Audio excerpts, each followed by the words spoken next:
Hi everyone, welcome to Impact Academy. So today let us continue with the Indian economy current affairs. Okay. So last time we have seen till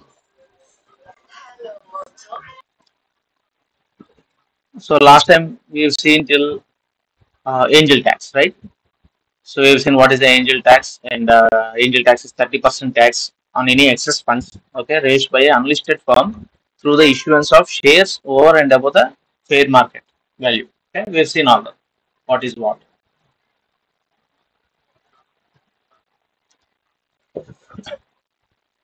So what is anarcho capitalism?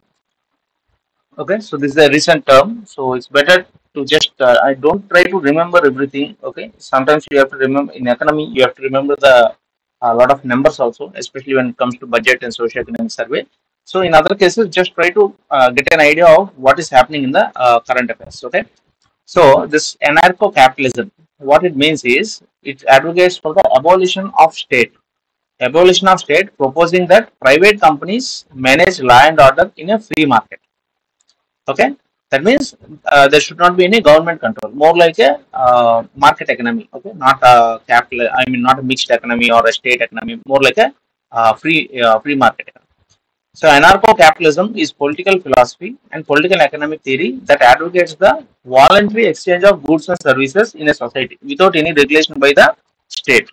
Okay, so that is why it is called as capitalism. Anarcho means see, when do you use the word anarcho? Okay, anarchical, when there is no control of the state. If you look at history also, they said there is anarchy means when there is no more control of the state, you call it anarchy. Here they are not using it in a negative sense, in a positive sense. Fine, no need to go into depth about anything, just roughly go through. Okay, so if you are writing the mains also, so you just pause and go through these things, it will be helpful. Otherwise, from the preliminary point of view, just try to go through the basic concept and try to remember about it. Okay, because in a objective type of format, you don't need to remember sentences or anything, just the concept and some important key points, and if any statistics. So, what are bilateral investment treaties? Bilateral investment treaties are agreements between two countries for the reciprocal promotion and protection of investments in each other's territories by individuals. Okay, by either territories, by individuals and companies situated in either state. Okay, so bilateral investment treaties encourage foreign investors to invest in a state and thereby contributing towards overall development and advancement of the economy. So in suppose US and India, we have a bilateral investment treaty. Okay, so they will come and invest here, and we will give promotion and protection of their investments. Okay, and if an Indian goes and does a business in US, so we if we have a bilateral investment treaty, we will also get some protection. Okay, special perks, privileges, etc. So slowly the trade will increase. So fair and equitable treatment. Okay, states have a stable and predictable legal framework regulating investments, which meets the reasonable expectation. So, basically, it's not like suppose you have a state government. Suppose some US company comes and invests in Andhra Pradesh. Okay, and here because the local minister or chief minister or some local influential person has some problem with it, he will try to disturb the operation of that company. That should not happen. Okay, so we are giving a fair and equitable treatment to the entity. Okay, full protection and security, national treatment. So you should be treated at par with domestic investors. So if someone is investing from outside, you cannot say that okay, you will be taxed extra. Okay, so if he is coming and doing what is a car business, and if a local manufacturer, suppose Toyota is coming and manufacturing cars here, and a local Maruti is also manufacturing, both should have equal access to resources, equal laws and etc. So most favorable nation treatment. So most favorable national treatment, you will get concessions extended to foreign investors of a particular country. Okay. So India has, if you have a bilateral investment treaty, then you will have some of the countries may have most favorable nation treatment. Okay. So then you will get some concessions, perks, etc. Expropriation, that is taking out property, bars the state from expropriating the foreign investment. That is, if they come and, for example, in the past when the Cuban Revolution happened, okay, At the time, all the industries in Cuba have been established by the United States. So when the fight for independence had taken place and when Cuba became a separate country, so all that investment by the United States has been lost. Okay, they became nationalized. Now it became national property. So okay, so under such exceptional circumstances, it is fine. But just like that, if individual state, someone in power, okay, tries to take out the property, the government should protect it. Okay, repatriation of investment and returns. So after you've done business, you should be able to send back the money also. Okay, investor state dispute resolution. Fine, as the name says, dispute resolution. So what is Bureau of Indian Standards? So the Bureau of Indian Standards is a body under the Ministry of Consumer Affairs. So these things are very important. They might say Ministry of Civil Supplies, for example, because we are talking about BIS hallmark is mostly used for food, okay, food products, uh, food and public distribution, etc. So they might say it belongs to the Ministry of Civil Supplies. So you think civil supplies is also about food, so it's fine, okay, okay. So Bureau of Indian Standards, okay, it's the Ministry of Consumer Affairs.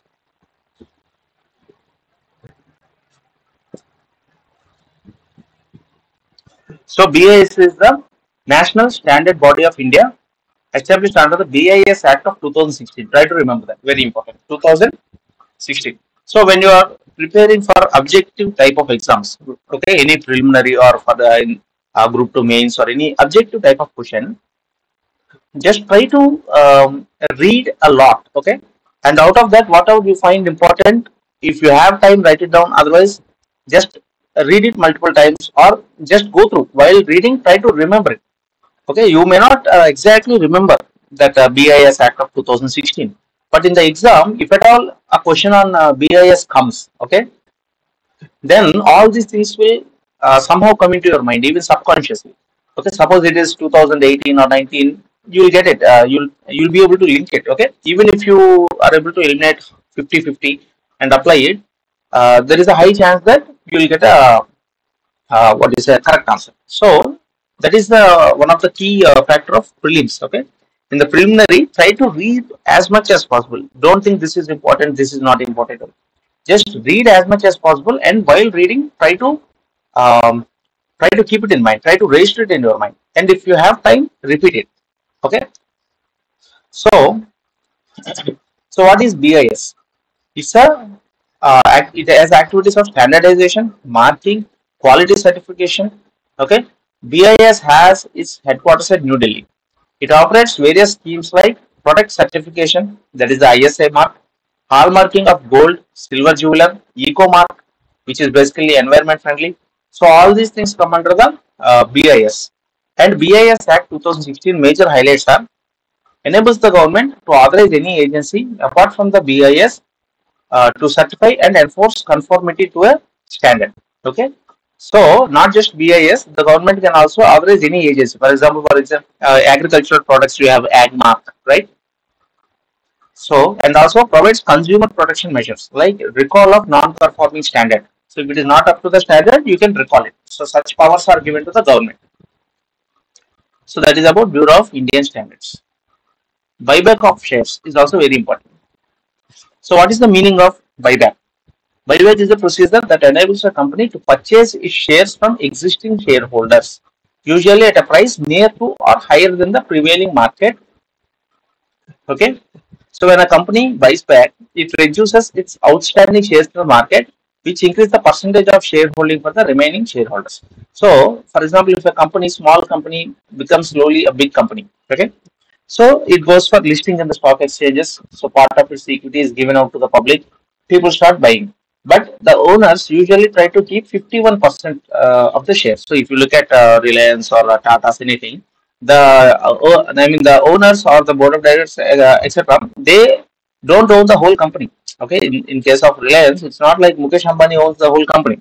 So you will have probably around 51%, because 51% if you have, you will have a what do you say? Power control vote, okay, because you are having more than 50%. So the rest 49% is usually in the form of equity purchased by the people. For example, you own shares of Reliance. Okay, that means you actually own a part of the company. Okay, so in the buyback, what happens is, for example, if uh, if the company wants to increase the shareholding of its founders or directors or employees or whatever, so they go for this buyback procedure. That is, for example, you as a citizen, you have a share of Reliance. Okay, so they will ask you to sell it so that they can buy it. So if the price is 2,000 rupees, you will not sell it for 2,000. You may sell it for 2,500. Okay, so even if the rate is high, they will buy it. Okay, that is called buyback of shares. Why they are doing it? To increase their share. Okay, so if there are five people in the company, okay, five people in the company, they have sold, I mean, they have gone for listing, and much of the equity has been, the stocks have been purchased by the people. Now each person is having only 20%, 30% share. Okay, one of them tries to consolidate it. He starts buying other shares also, etc. Now he wants to reach the 51 mark so as to have better control of the company. Okay, if you have 51, if you have the majority shareholder, your decisions will be implemented better. So then you can go for a buyback. Whatever shares are in the market, you can buy them back so that your shareholding will increase from your 30, 40% slowly to 50, 51%. By that way, you will have better control of the company. So that is why buyback of shares happens. In a buyback, company generally offers its shareholders an option to tender a portion of their shares within a certain time frame and at a specified price. This price compensates the shareholders for tendering their shares rather than holding on to them. So if you are having 2,000 rupees, they will offer you 2,500. So you'll think, okay, I'm getting a benefit. So you'll sell it. Okay, what are the reasons? To enable the promoters to increase their stakes in the company.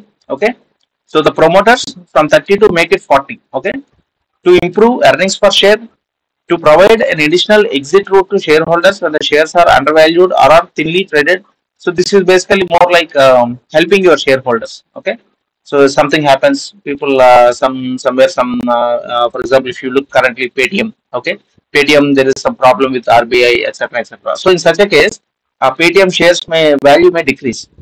Oh, and the shareholders, maybe they are not able to sell the shares. Okay, then Paytm may come forward and say, okay, in order to maintain our brand image, we will not let you, we will not cause any trouble to you. So let us buy back the shares. Okay, your share price is decreasing, so you want to sell it, but no one is buying. It's okay, we ourselves will buy so that you don't get trouble. So that is the idea of this giving additional exit route to shareholders to enhance consolidation of stake in the company and to return surplus cash to shareholders. So when you're buying for 2,500, you're giving 500 rupees extra to the shareholder, right? So that is one way of giving them surplus cash to support share price during periods of sluggish market conditions. For example, Reliance is usually at 2,000, 2,500, and suppose it is not increasing. So in order to maintain that brand image, maybe Reliance can go for buyback of shares, and they'll start buying at 2,500. The share price will become 2,500 in some time. So that is one way to increase your share value. So currently, government has asked PSUs to go for buyback of shares. So buyback of shares can be considered as mechanism for undertaking disinvestment of government's ownership in PSU. For example, let's say a particular PSU has total share of capital of 100 crores, 10 crore shares of 10 each. Out of total 10 crore shares, 6 crore shares are held by government and remaining 4 crores is with public. Okay. So this translated to 60% ownership of the government and 40 by public. If the PSU buys back 2 crore from the government, then the total shares of the company would be reduced to 8 crores, out of which 4 crore shares would be with government and remaining 4 crores with public. So this translates to 50% ownership for government and 50% ownership for the public.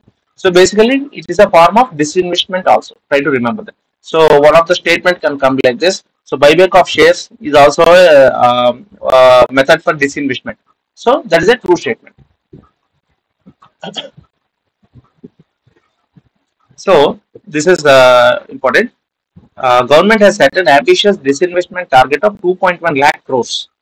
Okay, 2.1 lakh crores for the present financial year. However, and this is the current news. So this is very important. What is the disinvestment target? 2.1 lakh crores. economic slowdown would make it difficult for the government to meet its disinvestment target. So here also in Andhra Pradesh, we have a steel plant issue, right? Central government is trying to disinvest the steel plant. Okay, and that is also one of the reason. The reason to reach this target of disinvestment range target of 2.1 lakh crores. So this number you can remember. Okay, you can try to remember 2.1 lakh crores. Some of the PSUs are sitting on cash surpluses but unable to undertake capital expenditure. So the government want to use this surplus cash to boost demand. So okay, so you can use this PSUs can use this cash to buy back the shares. Base erosion and profit sharing.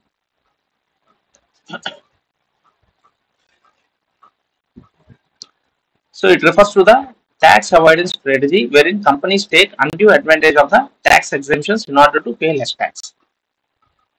So as part of the tax avoidance strategy, multinational companies shift their profits from high tax jurisdiction to low tax jurisdictions like Cayman Islands, okay, Mauritius, etc. So this causes significant revenue loss for the, for example, instead of keeping your headquarters in India, if a company does business in India but its headquarters is in Mauritius, so the profits will be sent back to Mauritius. So they will not pay the tax here. So that is called base erosion and profit sharing. A report published by OECD in 2017 has stated that BEPS is responsible for tax losses of around $200 billion globally. Okay. And some of the tools of BEPS are misuse of DTAA. So DTAA is basically double taxation avoidance. Okay. For example, if you have a DTAA treaty between two countries, okay, its key objective is taxpayers in these countries can avoid being taxed twice for the same income. So, for example, if there is a British company operating in India, okay, so whatever income it gets, it sends back to the headquarters, right? So there it will have to pay the tax. But if in India also, if we ask them to pay complete tax, okay, that becomes double taxation. So if you are earning 10 lakhs, if the tax is 10%, you have to pay 1 lakh, right? So if we tax 10%, again it goes back to Britain and they tax 10%, so it is becoming 2 lakhs. So for the same amount, there should not be two times taxation. So that is DTA, double taxation avoidance agreement. So DTA applies when taxpayer resides in one country and earns income in another.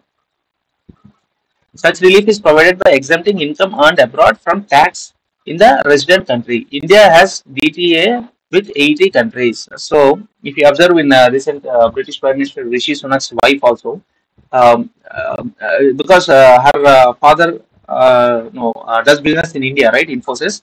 So she got a big share of the profits to Britain. So because that income is already taxed in India, so she need not pay tax in Britain. But politics, the opposition says, okay, so much money she has got, she has to pay taxes. But they did not pay taxes because it's not required. We have a DTA with London, England also. So if the money is already taxed in the originating country, you need not pay tax again. That is DTA. So BEPS, try to remember this 200 billion globally. Okay.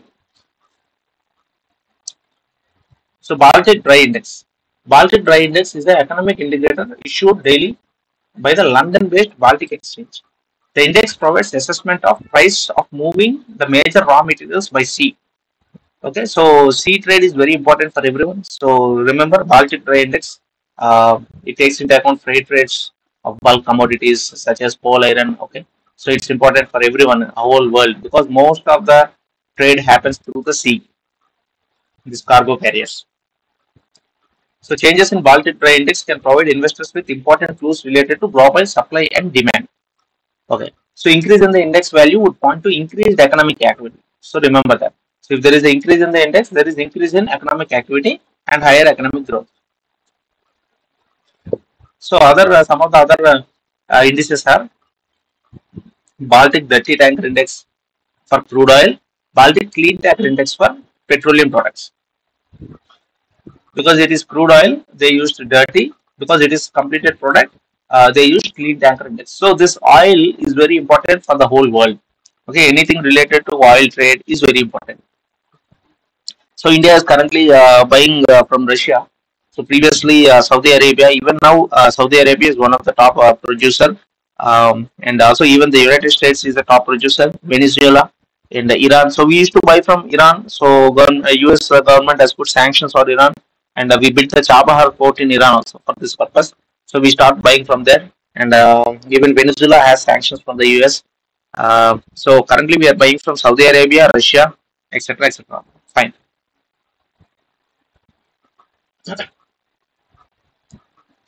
So capital expenditure in India. And regarding this oil, there are three oil storage places in India. One is in Visakhapatnam, one is in Mangalore, and the other one, just check it out. Okay, that's also very important. So bulk of this oil gets stored in underground caverns. Okay, huge areas of oil storage and distributed to rest of India. Okay, those three places are important. One is Visakhapatnam, one is Mangalore, and the third one, just check it out.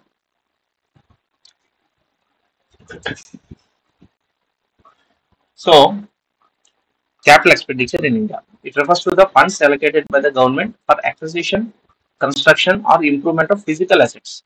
So, what is capital expenditure? You need to have the physical assets such as infrastructure, buildings, machinery, and equipment. Okay. So, it is considered to be productive and growth enhancing. And Indian government allocates capital expenditure through the annual budget. This is very important. Okay, in the recent budget, we have seen capital investment outlay has experienced a 3-year increase reaching 10 lakh crores. This is very important. Try to remember this. 10 lakh crores, which is 3.3% of GDP, and growth of 33%. And this is the latest budget. So all these are very, very, very important. Try to remember 10 lakh crores, 3.3% of GDP, and 33% increase. So effective capital expenditure. The capital expenditure presented in the budget does not include the spending by the government on creating capital assets through grants in aid to the states and other agencies. So these statements are what are the most important. It's okay. So if you look at today's trend, these kind of questions are being asked more. Okay, multiple complex statements which require some form of analysis. So what he's saying is, see, whatever is the capital expenditure, we are saying when the money is being spent for creating assets like infrastructure, roads, buildings, etc., it comes under capital expenditure. But if the central government is giving grant in aid to state, okay, so grant in aid is not a loan. Grant in aid means it's basically giving like free money. So if the union government is giving to Uttar Pradesh, say 10 lakh crore, okay, 10 lakh crore is too much, let's say 1 lakh crore. If the central government is giving to Uttar Pradesh grant in aid of 1 lakh crore and UP is using that money to build roads, to build infrastructure, but even then that will not come under capital expenditure of the central government because it is a grant in aid. Okay, this is very important, try to understand. So capital expenditure presented in the budget does not include, and that is presented in the budget. Okay, otherwise in generally speaking it is capital expenditure, but in the budget it is not counted as capital expenditure if it is given as a grant in aid to state or other agencies, say like NABARD or etc. Okay, so central government gives to NABARD 1 lakh crore rupees, and 1 lakh that NABARD gives to state banks, okay, other bank, and they give to farmers to purchase tractors, other equipment. So at the end, assets have been created. So that is capital expenditure, but it is not shown in the budget. So these grants are classified as revenue expenditure in the budget, but they also contribute to the creation of fixed assets. So very, very, very important. So they are shown as revenue expenditure because it is being given as a free money grant. Therefore, to capture the true extent of public investment by the central government, concept of effective capital expenditure has been introduced. So effective capital expenditure is defined as sum of capital expenditure and grants for creation of capital assets. So in true sense, if you want to capture complete capital expenditure, you are taking the capital expenditure of the budget and also adding the grants, because those grants which have been given for capital assets, they are also capital expenditure, right? So that is called as effective capital expenditure. So all this section is very, very important. And what is the budget? 13.7 lakh crore or 4.5% of GDP. So sometime back we have seen total capital Total capital expenditure is 10 lakh crore, 3.3%, 33%. Now you are also adding the grant in it, so obviously it will increase. So 10 lakh became 13.7. So around 3.7 lakh crores is being given as grant in it, and around almost 1.2% extra of GDP is being given as grant in aid, which is not shown as capital expenditure but is part of the capital expenditure. So all these are very, very important. 10 lakh crore, 3.3, 33%. This is 13.7, 4.5. Try to remember. That is called as effective capital expenditure.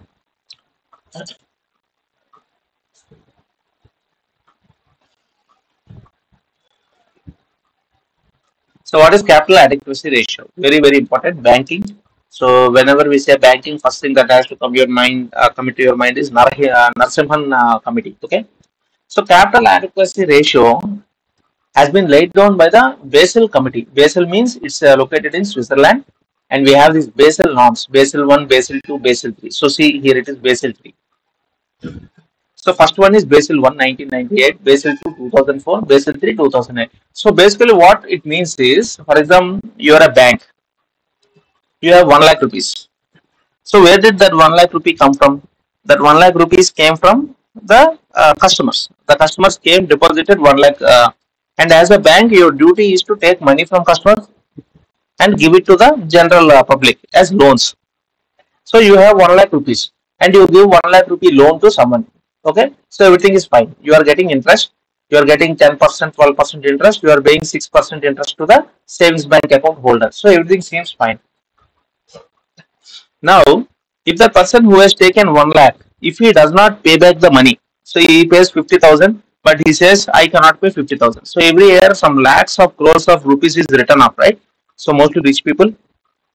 So suddenly the person says I cannot pay this 50,000, do whatever you want. Okay, I'm filing for bankruptcy. So how are you going to pay back the 50,000 to the citizen? So that person who has deposited 1 lakh in your account, how are you going to pay it back to him? So then what these Basel norms and all these things say is, basically simply put, for example, look here, banks in India are required to maintain capital adequacy ratio of 9%, tier 1 capital, tier 2 capital. So out of that 1 lakh, I'm just explaining broadly, out of that 1 lakh, 9%, that means 90,000 rupees, you put it aside. Okay, don't give it as loan, just keep it aside. Okay, and along with capital conservation buffer of 2.5. So this 90,000 and 25,000 or 2,500, whatever it is, just keep it aside. Okay, because in future you don't know whether the loan will come back, but you have to, meanwhile the person who is having 1 lakh, he will say I will withdraw 10,000, so you have to be ready to give his money back. So that is capital adequacy ratio, basically having a buffer. So CR Basel Committee is Switzerland. It's a place in Switzerland where all these top bankers come and meet once in a while. Okay. So Basel 1 is 1998, Basel 2 is 2004, Basel 3 is 2009. Basically, it just says how much of it to keep back. So what is capital adequacy ratio? Tier 1 capital, Tier 2 capital. So basically, total capital of your bank or organization by risk-weighted assets into 100. Okay. So your total capital of that risk-weighted assets means how much risky of the asset. For example, if you are giving to a government employee, you are giving 1 crore rupees housing loan, that is very less risk. But if you are say giving to someone like Vijay Mallya, okay, 8,000 crores, then that is more risk. Anyway, so basically, that is not how it is done, but usually risk-weighted assets. So based on the risk-weighted assets, total capital into 100, you get the capital adequacy ratio. So this figure, try to remember. In India, as per the Basel 3 norms, no, this is Basel 2, I think. What it is saying is 9%, okay, 9%, of which Tier 1 capital is 7%, Tier 2 capital is 2%. Just remember. Okay, capital adequacy ratio in India is 9%, along with capital conservation buffer of 2.5%. So this much money you have to put aside. But what is Basel 3 saying? Basel 3 is saying it is better if you can put 10.5 aside. But in India, we are not following Basel 3. because if you put 10.5 aside, that money is just staying there, not being used for anyone. So we want to say, okay, we can't put so much, but we are putting 9%. So in India, we are saying 9 and 2.5. What is Basel 3 saying? Put at least 10.5 plus 11.5 aside. Okay. So the RBI has mandated to maintain capital adequacy of 11.5. So 9 plus 2.5. Fine. So remember all these things. CR 9%, CCP 2.5, total capital adequacy of 11.5 we are maintaining in India. Very important. So carbon border adjustment mechanism. The European Union has announced that its carbon border adjustment mechanism will be introduced in its transitional phase from October 2023,